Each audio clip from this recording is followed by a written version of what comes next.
kita akan pasti. Sebelum itu kita bercerita tentang Wan Saiful Wanjan berkenaan dengan kenyataan beliau bahawa beliau memohon supaya tidak ada witch hunt kepada pegawai-pegawai kerajaan sekarang ini. Kita baca. Wan Saiful, PM gagal beri jaminan kerajaan tak jalankan witch hunt. Ketua Penerangan Bersatu Wan Saiful Wanjan hari ini mendakwa Perdana Menteri Anwar Ibrahim ketika berucap pada pemimpinan bulanan di Dataran Perdana Putrajaya gagal memberi jaminan bahawa pentadbirannya tidak akan menjalankan witch hunt terhadap pegawai-pegawai yang menentang kerajaan.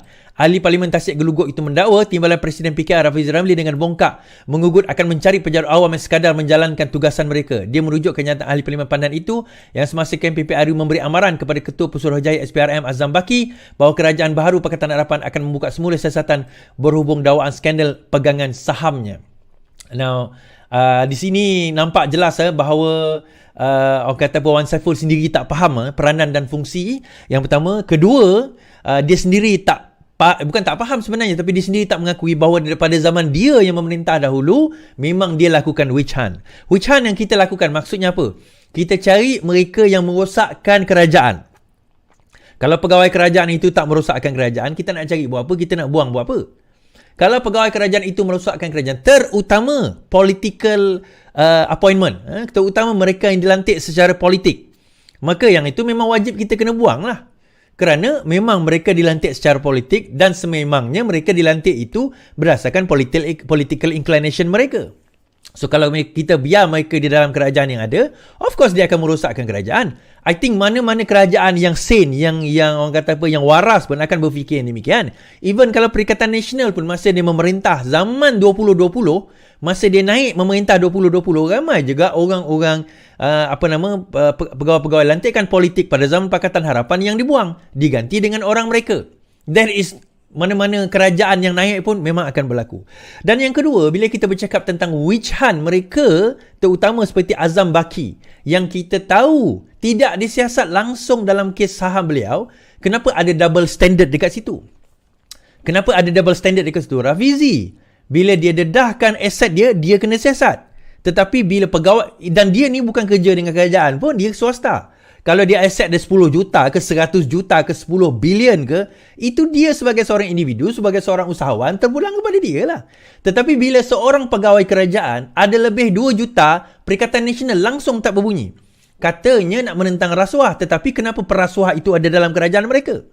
Katanya, kerajaan sekarang ni bercampur dengan perasuah. Ini saya nak bagi tuan-tuan dan puan-puan.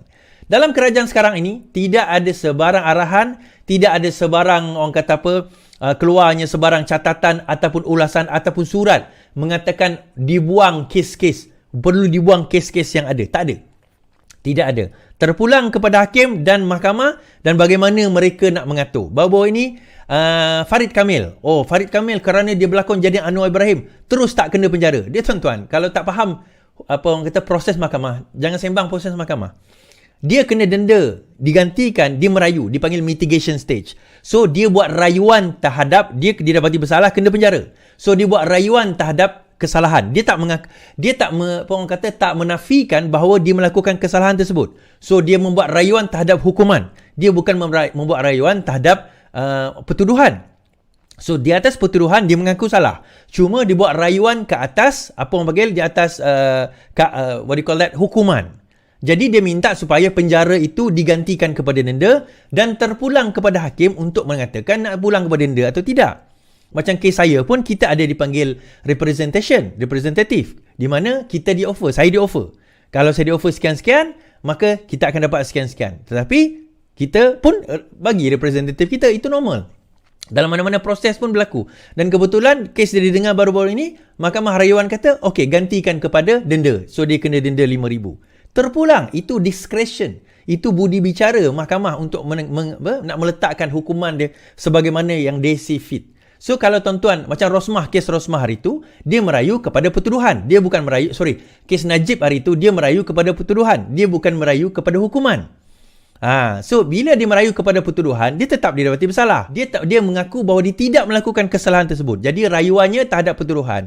Kes Rosmah pun rayuan terhadap pertuduhan. Even kes Zahid sekarang ni pun dah pergi ke final stage. Pada bulan 12 ini dah nak jatuh hukum je. Dah nak jatuh hukum, terpulang kepada hakim nak kata bersalah atau tidak.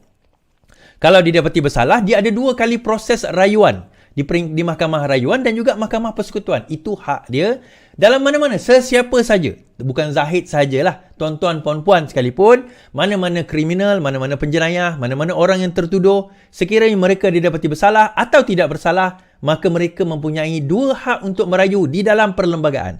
Tak kisahlah dia Mona Fendi ke, Betong Kali ke, apa ke nama dia ada dua kali hak untuk merayu. So, rayuan tersebut di mahkamah yang paling tinggi selepas mahkamah seterusnya. Jadi, hal ini kalau kita kata, dia kata dia nak witch hunt, kita kata memang kita wajar untuk witch hunt. Sebab itu hari ini, YB Sani, YB Hulu Langat, hari ini menggesa supaya pemimpin PH tubuhkan RCI, siasat ketirisan 500 bilion. Jeng. Mari kita tengok siapa yang kena. Pemimpin PH gesa tubuhkan RCI, siasat dakwaan ketirisan 500 bilion ringgit. Biro Mobilisasi Pakatan Harapan menggesa kerajaan menubuhkan Suruhanjaya Diraja Royal Commission of Inquiry bagi meneliti dakwaan ketirisan perbelanjaan kerajaan berjumlah lebih 500 bilion semasa Muhyiddin Yassin memegang jawatan Perdana Menteri. Pemimpin Amanah Muhammad Sani Hamzan menegaskan bahawa aliran dana yang didakwa itu perlu disiasat kerana ia melibatkan sejumlah wang yang besar dan dikatakan tidak diaudit. Kita tidak tahu ke mana perginya 500 bilion ini semasa pemerintahan Muhyiddin. Jumlahnya sangat banyak. Jadi kita menggesa RCI ditubuhkan untuk menyiasat ke mana wang itu dibelanjakan. Now, to be honest, kalau saya tak setuju kalau RCI ini ditubuhkan sebenarnya. Saya tak setuju kalau dibuat RCI. RCI dia tak boleh ambil tindakan apa-apa. Apa yang, bukan tak boleh lah, dia boleh suggest, dia boleh cadangkan. Tetapi dia tak ada kuasa untuk mendakwa. Dia hanya kuasa untuk nak menyiasat. Bagi saya, terbaik kalau sekiranya kita lakukan PAC, Public Account Committee yang kena buat siasatan. Tapi sebelum nak buat siasatan itu, kerajaan lantik pihak ketiga. Terdiri daripada auditor luar seperti the Big Four lah. Sama ada orang kata apa, KPMG ke, KPMG ke, ataupun yalah yang auditor, company auditor ni lah. Untuk menyiasat. Berkenaan dengan untuk membuat audit terhadap perbelanjaan yang dilakukan terhadap 500 bilion tersebut. Bagi saya, kita lantik third party auditor untuk membuat audit tersebut sebagaimana yang dilakukan terhadap tabung haji, sebagaimana yang dilakukan juga terhadap kalau tak silap saya LCS, dan benda itu dibentangkan di depan PAC, kemudian dibentangkan di hadapan kabinet. Bagi saya itu lebih lebih telus. Kalau bukan lebih telus macam mana, itu lebih lebih thorough lah, lebih lebih mendalam kalau kita buat kajian tersebut. So hari ini itu yang sekarang ini diminta digesa oleh Pakatan Harapan agar satu siasatan, dan beliau rasanya telah membuat laporan polis, saya rasalah laporan polis mengenai dakwaan salah laku berikut. Benar atau tidak, kita tunggulah laporan. Kalau tak ada salah laku, buat apa kita nak takut kan? Buat apa kita nak takut? Sebab itu antara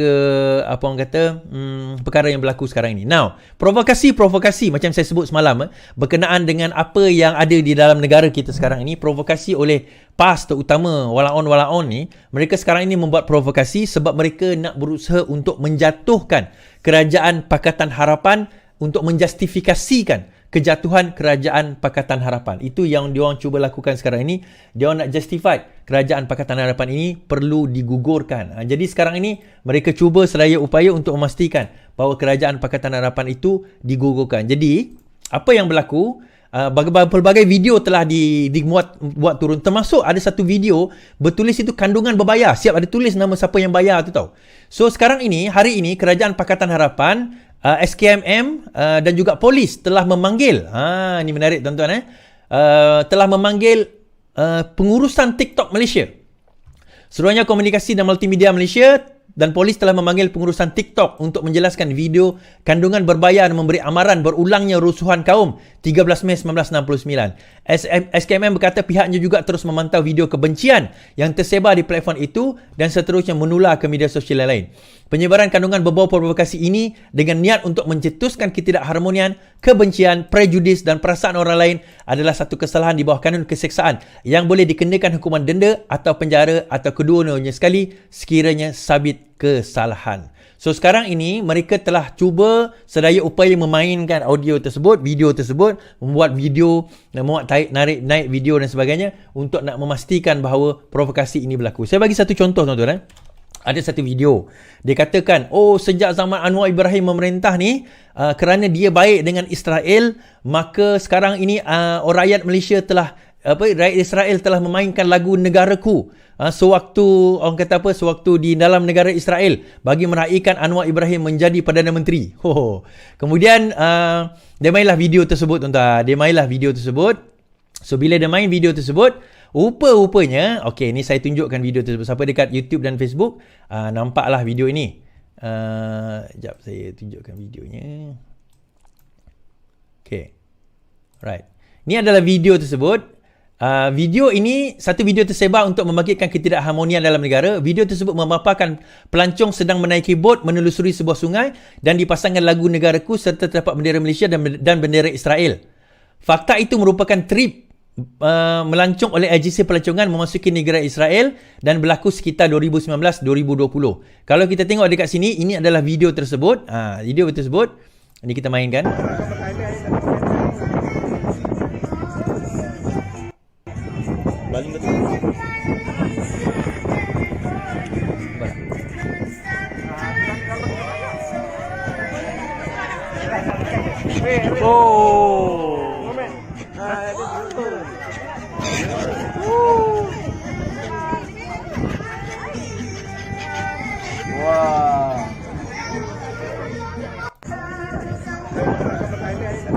Ini adalah dia punya gambar video.